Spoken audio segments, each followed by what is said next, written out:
In Sudbury, Ontario, porchetta is the food of the city. It's found in delis, butcher shops, grocery stores, restaurants, and on family dinner tables. On weekends, large, enthusiastic crowds gather in taverns, typically on Saturday mornings, and compete in 3-card porchetta bingo. The winners of each hand are awarded 1 pound of porchetta and fresh bread.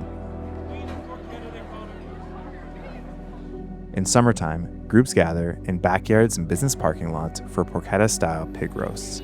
Students bring porchetta sandwiches to school for lunch, and families gather around it for supper. There is no food in the city so beloved and so widely enjoyed.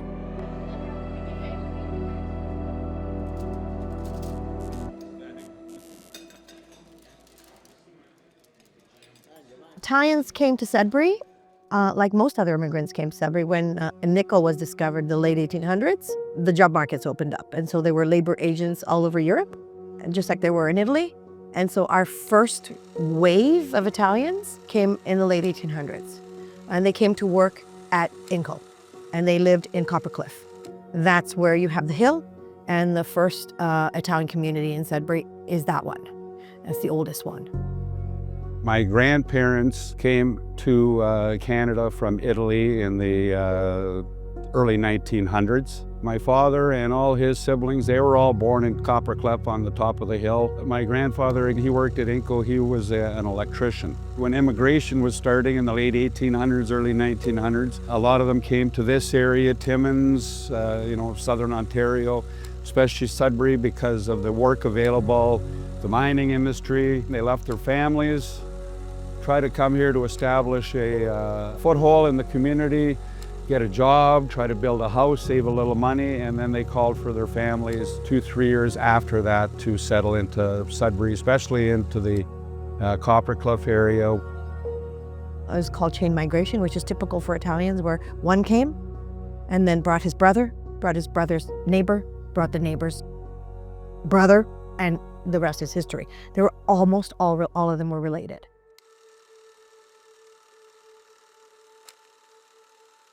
We had 4 butcher shops in Coppercliff when I was growing up.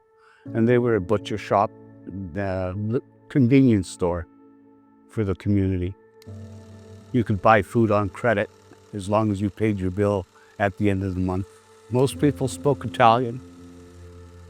If you needed anything, you walked into a house. Everyone knew each other. It didn't matter whose house you went into. You were welcomed. If anybody needed anything, watch your kids while you were working. If they just needed anything, to borrow some money, some food, anything, the community was always behind them.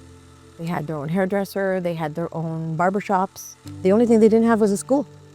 And so they had to come down the hill to go to Coppercliff Public School. But they had everything they needed to live. They had the Topazzini Bakery was at the top of the hill. And I guess I can say it now, my grandmother has passed away, but she was even a bootlegger there to bring money back in on the top of the hill in Coppercliff. So you did anything to raise money back then. The big boom is after the Second World War. Just like it did for the rest of Canada, for the Italian community, that's when the big immigration happened to Sudbury after 1946. Canada was building and needed manual laborers. Italy was decimated by a Second World War, had lived through a First World War, Second World War. She couldn't feed her people, and so people left. There was a lot of Italian immigration into Gaccio area because the mines and everything were there. We also had a lot of Italian shops there. We had Albert's Meat Market, we had the Trini's started there, and they're still kind of kicking in Gaccio. North End Grocer was just across the street, and these were like, the original Italian butchers of Sudbury were kind of in that area. Across the street from Northlands, there would have been Security Bakeries. And across from there, there was also a Sunshine fruit and vegetable stand. So it was a community corner of sorts where a lot of people would walk from Gaccio or Copper Street area and whatnot, West End, and do their deli shopping, meat shopping, grocery shopping, pick up their breads, pick up their fruits and vegetables, all in that little corner of Sudbury.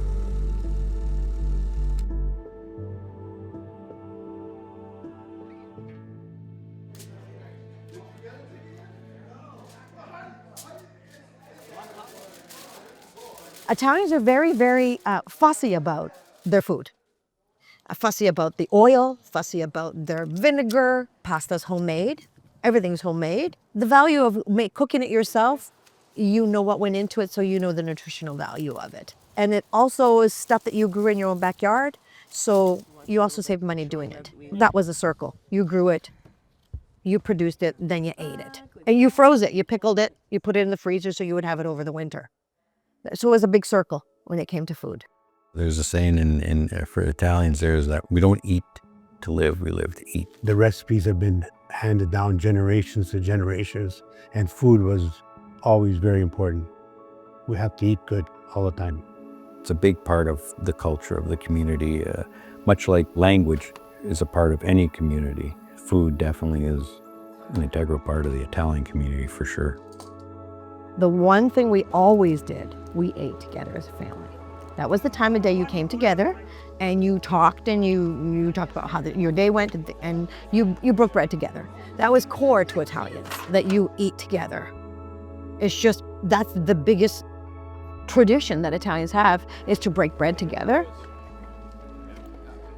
I think Italian food has been like a global food culture. And I think a lot of it is, it's almost basic at some points of it, where there's nothing really fashion to it. Just a pasta with a nice sauce goes a long way, and a nice cheese. And I think with not only Italy, but all of Europe, really, there's a lot of history in their food there. The big thing around the food is it's all natural products. So like, I find a lot of European foods, there's no like fusion or anything going on. It's just let the food speak for itself. Use quality ingredients. Salt and pepper is really all you need. And maybe some fresh herbs, and it goes a long way. And I think with Italian, you get it in the culture, in the movies, that helps out a lot, right? Like, there's always movies about gangsters and everything from Sopranos to The Godfather. They're always eating, there's always a big feast going on, right? It's just a big part of life for Italians. Food is, kind of where the heart is. Porquetta is super popular in Sudbury, obviously. I haven't lived there in a long time, so I never really fully understood about it when I was there. But being out of there now and looking back, it is a crazy thing. Like I said, like the bars are doing Porchetta bingo, it's in every grocery store. Even like the chain grocery stores, they obviously have some form of Porchetta in there because people want it. And then all the private butchers in Sudbury have their own little spin, and Porchetta sausages, roasts, whatever, like super popular. We wouldn't be in business if we didn't have Porchetta, right? So we sell a lot of it. We do a lot of variations. We do some chops. We cook it. We pig roast, a little bit of mustard. It's great. I have it every day. It plays my lunch role most days. If I'm gonna be honest, we probably go through about 3 or 4 roasts a day. A lot of people come in for porchetta sandwiches, so I grab a chunk. We sell a lot of it raw too, and we also make a porchetta sausage. Kind of attaches you to that fabric that makes Sudbury unique, and the fact that we have these cool places to make the porchetta, and porchetta has become such a cool, fascinating, famous thing in Sudbury ever since the porchetta bingo really put it on the map. Porchetta is a very, very simple game. You come in and we have laminated cards. There's 3 cards that are on a set of cards. We sell them out throughout the afternoon, and that's how people start to play the game of Porchetta. We randomly flip the cards. If we call your 3 cards, you yell Porchetta, not bingo, because if you yell bingo, you're gonna get booed out of here. And then you would come up, we would verify it. We cook the Porchetta on a daily basis, and you would get your pound of Porchetta. Our Porchetta is from Trini's down the street. Our bread is baked fresh at Regency Bakery. So it is a simple game, and we've got a lot of newbies that come in. It has become very popular. We've had people all across Canada, United States. We've done Russia. We've had people Australia. We actually have busloads come up from Toronto to play the game. So it's a simple game, and it's a great time. It's a good community event. It's a good social event. After doing it, and we're about 15, 16 years into it, we've raised close to $1 million for the kids' Copper Clef Minor Hockey.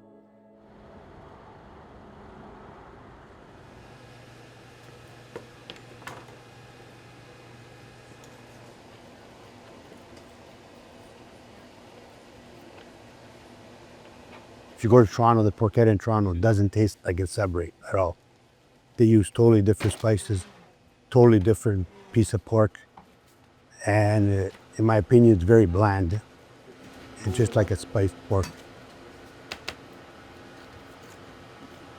Traditionally, porchetta is usually the loin attached to the belly still. You rub that down, you roll it up. But this is where like the fun comes in, is you can take these spices. Pork is such a delicious animal. All the different cuts are gonna give you different results. So whether you use the shoulder, the leg, you're gonna achieve something different. I was actually taught by John Ongaro Jr., who was the son of the owners of Northland Grocers. Much like anything else people make, they sort of customize it to their own way, and that's how it evolved. The way we do it is use a full New York shoulder. Using the shoulder and the more like traditionally tougher cuts you might call, I mean, cooking them low and slow, you're gonna get something more tender in the end, as opposed to using the traditional loin with belly. Now in that New York shoulder, there's two parts. There's a picnic and the butt, right? So in the picnic side, that's where the shoulder blade is. So essentially what you're doing is you're butterflying along the top end of that flat part of that blade bone. So you have to go in through it, and you want to go through carefully so you don't put a hole in that side. And then essentially what happens after that, the actual leg bone at the top of the femur runs right through the middle of that cut. So you just kind of find that bone, you run your knife along that, and it butterflies open. The way I was taught was always scored it even more, right? So you were scoring that meat on the inside, and it was just creating like just layers of spice. A little salt, pepper, you got your dill and your garlic. Those are pretty all standards for everybody's porchetta, I think, across town. Trim it up, however, just to kind of square it off, and that's how you tie and roll it. The key ingredient, which they don't have in Toronto, is the dill seed. The dill has to come fresh. Like we grow the dill. We dry it and then we grind it, but that's the key ingredient. In Southern Ontario, they don't use any dill. The flavor goes from the inside out. If you got the spices on the outside, they won't go inside the meat. No use putting that on the outside. You're wasting time. It won't taste the same. It's just tasty. It's good. No matter how you cook it, you can't really ruin it. And that's the beauty of the shoulder with the fat content and everything. You can overcook it. I can cook it to 190 degrees. Still gonna be good. I can cook it to 165. It'll be good, but it's better for slicing because it's more intact. My dad's claim to fame there that it was served in Parliament, that government representatives, one of the ministers of Parliament, brought it there, and Pierre Elliott Trudeau got to eat porchetta from Northland Grocers. As for where porchetta comes from, I've never really looked it up or thought about it. Obviously Italy, I know it's coming from Italy, but I don't know the exact region where it's from. Yeah.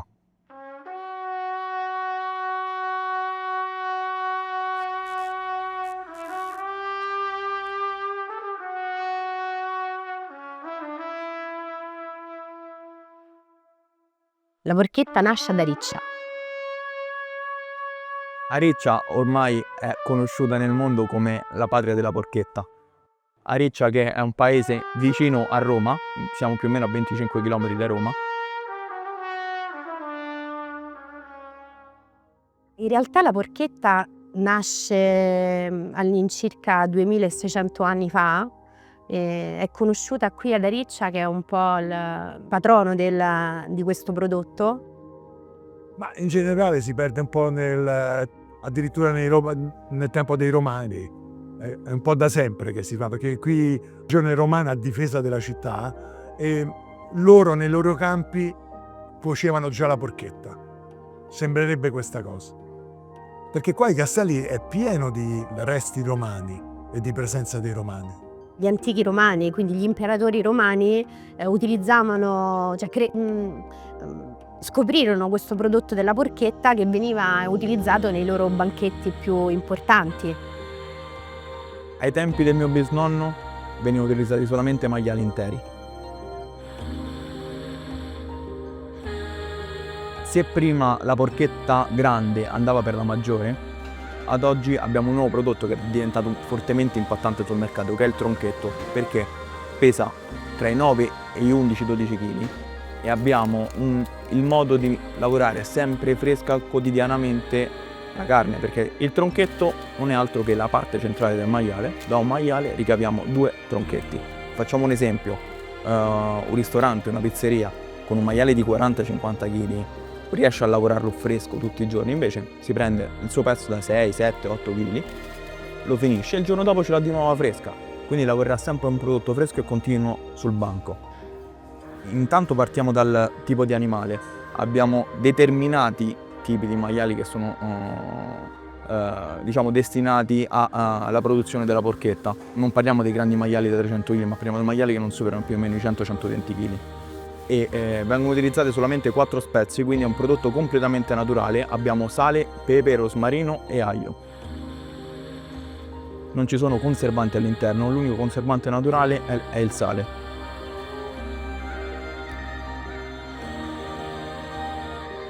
È fondamentale, è trainante. La porchetta è trainante. È chiaro che la porchetta è il primo motivo per cucinare ad Ariccia. Ariccia è anche diventata nota per la famosa sagra della porchetta, sagra che viene fatta a settembre, nel primo weekend di settembre. Oggi la porchetta si può mangiare tutti i giorni, credo in tutto il mondo. La differenza fondamentale è una sola, che nel territorio di Ariccia ci sono un certo numero di produttori di porchetta di Ariccia IGP, che segue un certo protocollo e che è certificata. La fragranza, i profumi e i sapori solo qui ad Ariccia si possono trovare, non si possono cogliere in nessun'altra parte del mondo.